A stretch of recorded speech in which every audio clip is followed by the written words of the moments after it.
Bonjour à toutes et à tous et heureux de vous retrouver pour ce nouveau rendez-vous hebdomadaire. Chaque semaine, le Journal des luttes revient sur les combats sociaux, syndicaux qui agitent notre société et comme on a l'habitude de le faire en donnant la parole à celles et ceux qui luttent au quotidien. Alors merci à vous de nous soutenir et n'oubliez pas, pour devenir abonné, sociaux ou faire un don ponctuel, rendez-vous sur soutenez.lemediatv.fr. Vous pouvez aussi nous écrire à jdl@lemediatv.fr ou nous laisser un message au 06 86 46 08 46. C'est avec vous que le combat continue. Le Journal des luttes, c'est parti.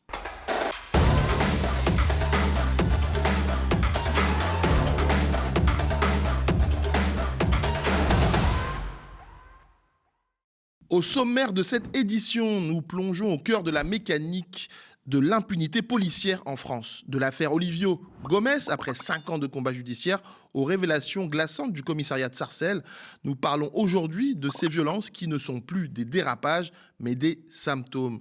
Chaque année, ce sont plus de 1000 enquêtes qui sont ouvertes par l'IGPN, la police des polices, un chiffre qui ne cesse de grimper, qui démontre, si besoin était, que la violence policière n'est pas l'exception, mais une constante dans notre pays. Le Journal des luttes hebdo, c'est tout de suite.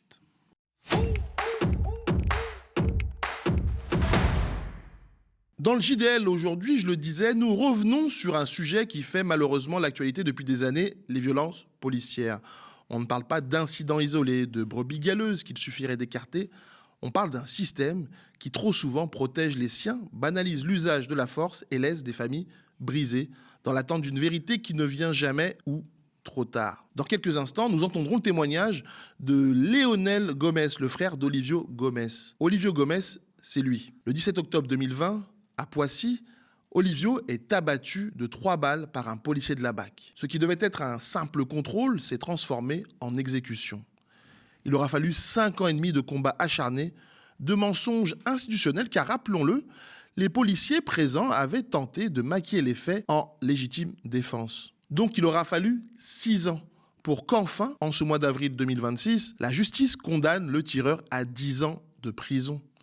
La sentence est historique. Il est extrêmement rare que dans ce genre d'affaires, un policier soit condamné à de la prison ferme. 10 ans. C'est la sentence pour avoir ôté la vie d'un homme de 28 ans, père de 3 enfants. Pour la famille Gomez, le soulagement est mêlé d'une immense amertume. Le temps judiciaire n'est pas le temps de la vie. Et si nous parlons de tout cela aujourd'hui, c'est que l'actualité ne nous laisse pas de répit. Hier, le 20 avril, on a appris une nouvelle affaire glaçante à Sarcelles. 3 fonctionnaires de police ont été placés en garde à vue. Les faits, des soupçons de violence et de viol en réunion sur une personne placée en garde à vue au sein même du commissariat. Les détails, tels que rapportés par la plainte, sont atroces. Sévices, violence à l'abri des caméras. Une fois de plus, on retrouve ce schéma, une parole policière contre celle d'une personne privée de liberté et une violence qui s'exerce là où précisément la loi devait être la plus respectée. Une vraie question se pose. Qui nous protège de ceux qui sont censés nous protéger? Comment ne pas voir dans cette répétition le symptôme d'une institution en crise profonde? Entre la répression brutale des mouvements sociaux, comme nous l'avons documenté tout au long de l'année dans le Journal des luttes, et ces violences commises dans le secret des commissariats, la confiance est rompue. Chaque procès, comme celui d'Olivio Gomez, est une victoire, oui, mais c'est aussi le constat d'un échec collectif. Tant que le permis de tuer, entre guillemets, ou le sentiment d'impunité persisteront chez certains agents, la démocratie sera en danger. Le Journal des luttes sera toujours là pour porter la voix des victimes, pour exiger la transparence et pour refuser que ces noms deviennent seulement des statistiques. Tout de suite, je laisse la place au témoignage de Léonel Gomez, le frère d'Olivio. C'est l'entretien de ce Journal des luttes. C'était le 17 octobre, le matin. Je venais d'ouvrir les yeux. J'entends des réactions assez bizarres quand même de mes parents, mon père, ma mère. C'était ma belle-sœur, du coup la femme d'Olivio qui avait appelé mon père pour lui annoncer la mauvaise nouvelle. J'ai repris le téléphone et ma belle-sœur m'a expliqué qu'est-ce qui s'est dit rapidement. C'était assez rapide. Et c'est comme ça que j'ai appris le décès de mon frère. Au moment de l'appel, ce que je sais, c'est que mon frère a voulu foncer sur un policier. C'est pour ça que le policier a ouvert le feu. Ça a été faux du début jusqu'à la fin. Et là, je parle vraiment des 3 policiers. parce qu'ils étaient 3 dans la voiture. Et les 3, au début, ce qu'ils disent, c'est qu'il y a une course-poursuite, des embardés, que la voiture de mon frère allait de la voie de gauche jusqu'à la voie de droite, sans mettre de clignotant, qu'elle faisait des zigzags. Après enquête, ils ont retrouvé, du coup, 17 caméras. Et dans les 17 caméras, mon frère roulait normalement, comme tout le monde. Il n'y a pas eu un seul problème. Il n'a pas fait quelque chose de grave pour justement attirer l'œil à ce moment-là. Il y a 2 ronds-points avant que mon frère il arrive chez lui. Et dans les 2 ronds-points, il y a du coup 2 caméras. À chaque sortie, il met toujours son clignotant. Il n'y a pas de course-poursuite. Et il arrive en bas de chez lui. Du coup, mon frère se gare. Eux, ils arrivent. Et selon eux, ils se mettent à peu près au même niveau. Mais en fait, ça a été, encore une fois, démontré que c'était un mensonge. Parce que la portière de mon frère a eu un choc. Du coup, lorsqu'ils se mettent comme ça, il y a le passager arrière.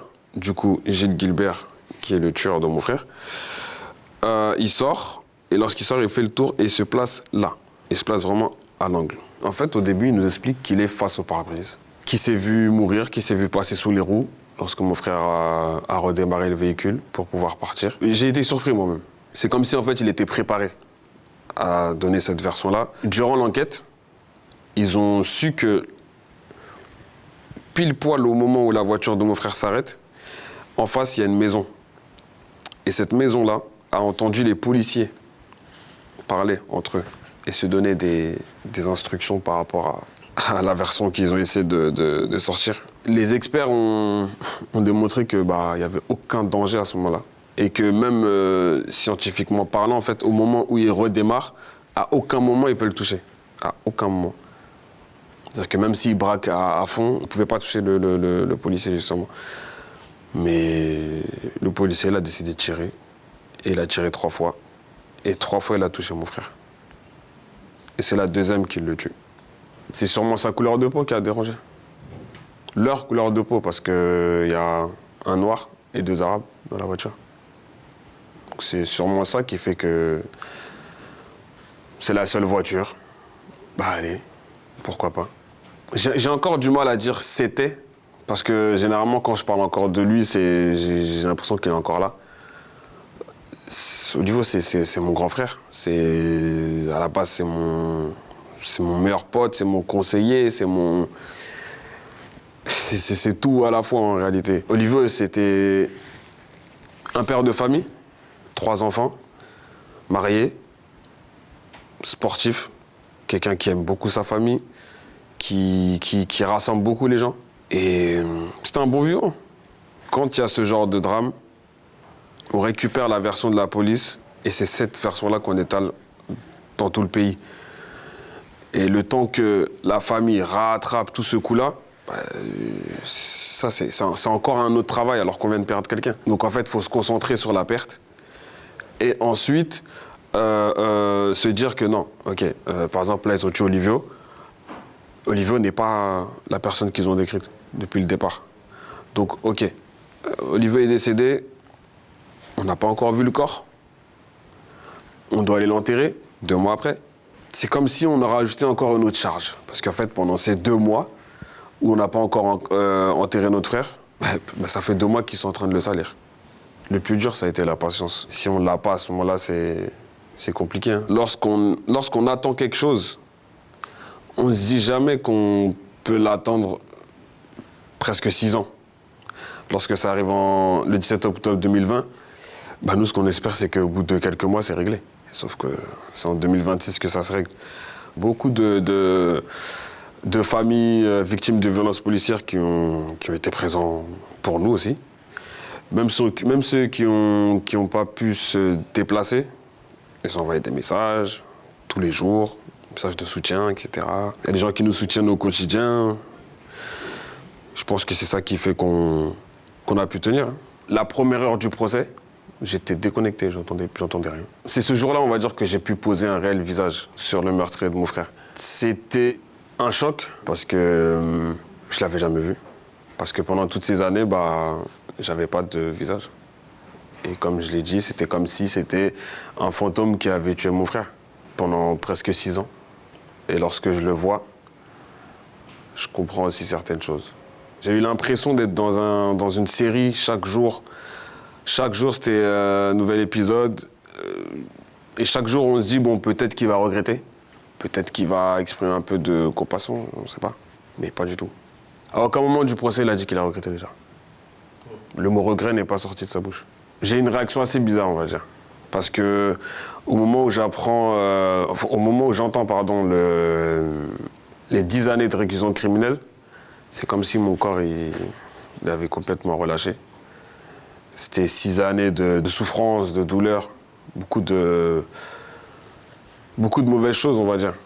Et quand on entend 10 ans, c'est comme si je rentrais dans une nouvelle étape à ce moment-là. De comprendre que ce policier a pris 10 ans parce qu'il a réellement tué mon frère. Donc c'était comme si c'était une nouvelle réalité, on va dire. Mais un soulagement aussi à la fois. C'est historique parce que, au vu de ce que j'ai pu apprendre après ce procès-là, qu'on était la première famille à obtenir ça, par rapport aux 10 ans d'années de réclusion criminelle, quand on se penche sur ce cas-là, oui, c'est une victoire. Je trouve ça très dommage d'ailleurs, qu'on parle moins de la condamnation et qu'on ait plus parlé des faits. Parce que quand il fallait le dire que mon frère, il a été tué par un policier parce que mon frère, c'était un délinquant et qu'il a voulu foncer sur le policier, là, c'était plus simple pour toute la France de ressortir, on va dire, de parler de ce problème-là. Mais une fois qu'il se passe tout le contraire, aucun média télé a parlé de cette affaire-là. Pourquoi ? Parce que ça dérange. Ça les arrange pas. De dire que les policiers que vous acclamez tous les jours, regardez, pourquoi ne pas en parler à la télé ? Je sais que ça dérange, mais c'est pas grave. Si eux ne le font pas, on le fera, c'est pas grave. Comme on l'a fait pendant 6 ans. Comme je dis, là, 3 enfants. 3 enfants qui grandissent et qui auront un jour un téléphone et qui pourront taper le nom de leur père sur Internet. Et je pense que si on n'avait pas fait tout ça, ils auront vu que leur père, c'était pas un bon père, par exemple. Et donc ça, c'était aussi notre mission qu'on a accomplie. Je peux être fier et je pense que toute la famille peut être fière de ça. C'est en étant en face de vous, par exemple, que je suis en train de réaliser ce que j'ai pu faire pendant ces 6 ans. Pendant les 6 ans, quand on est dedans, on pense pas au demain. C'est-à-dire qu'on n'est pas dans les calculs, dans les si jamais, on ne sait pas. Non, c'est qu'on le fait, mais chaque chose qu'on fait, on le fait à fond. Dès qu'il y a un nouvel élément, on le prend et on essaie de suivre ce que nos avocats nous disent. Quand je parle aux médias, d'être concentré sur chaque réponse, parce qu'on ne sait jamais ce qui peut se passer derrière. Et quand on voit le résultat à la fin, là, je comprends en fait que ça fait 6 ans que je suis dans cette bataille, entre guillemets, à vouloir parler de mon frère tout le temps, dire à toute la France à quel point il était bon, c'était un bon gars, c'était pas le délinquant qu'ils ont essayé de décrire, et qu'il n'avait pas de problème. Ils ont même cherché à savoir s'il avait un casier, ils se sont trompés, il n'y en avait pas. Et c'est ce qui s'est passé durant tout le procès. Il n'y a que du bon qui est ressorti d'Olivo finalement. Et tout le monde a compris ça. Mais est-ce que je pense que ça va les calmer ? J'espère. Qu'il pourra, en tout cas, éveiller beaucoup de conscience au niveau de la police. Et leur faire comprendre que quand il y a réellement une enquête, voilà ce qui se passe.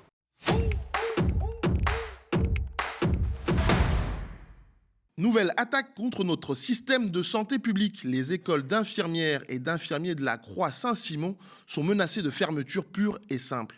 Dans un contexte où les hôpitaux sont exsangues, où le manque de personnel est devenu structurel et où les services ferment les uns après les autres, cette décision est une aberration totale. Plutôt que d'investir dans la formation et d'attirer de nouvelles vocations, la direction privilégie une logique comptable austéritaire qui sacrifie l'avenir de toute une profession. Les étudiants et le corps enseignant refusent de voir leur outil de formation démantelé. Une pétition a été lancée pour exiger l'annulation de ce projet. Plus qu'une simple fermeture, c'est un signal désastreux envoyé à tout le secteur. La lutte pour la défense de ces écoles est une lutte pour la survie de notre accès aux soins. Nous vous tiendrons informés, bien sûr, de la suite de cette affaire.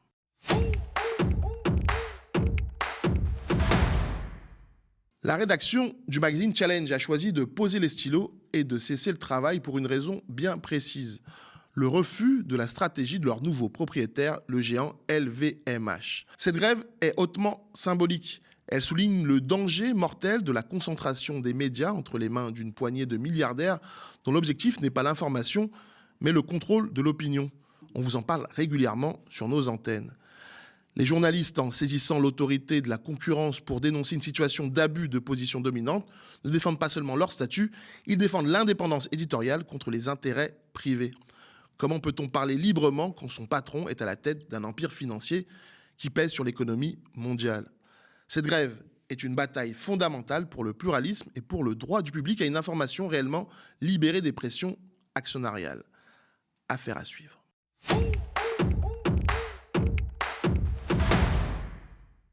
À Lyon, les salariés du Moulin entrent dans une phase décisive. Après 10 jours de grève, la direction a opté pour la stratégie de la tension, tentative de licenciement d'un gréviste, pratique managériale brutale et refus de discuter des revendications salariales. Mais face à ce mépris, les salariés maintiennent la pression. Ils ont bien compris, la direction mise sur l'usure, sur l'épuisement des forces pour faire plier le mouvement. Pourtant, la détermination ne faiblit pas. Les soutiens syndicaux et associatifs se multiplient devant le site, rappelant que la grève est l'arme de celles et ceux qui produisent la richesse. Ce qui se joue au Moulin, c'est le rapport de force classique entre une direction qui veut imposer ses conditions à n'importe quel prix et des travailleurs qui exigent la dignité. Le message est clair, ils ne lâcheront rien.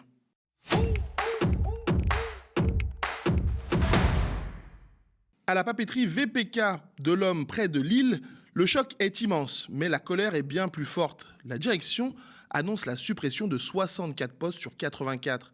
Le chiffre est glaçant. Ce qui est encore plus révoltant, c'est que ces travailleurs avaient multiplié les efforts, accepté des sacrifices sur leurs conditions de travail pour assurer la pérennité du site. On leur avait promis la stabilité, on leur offre le chômage.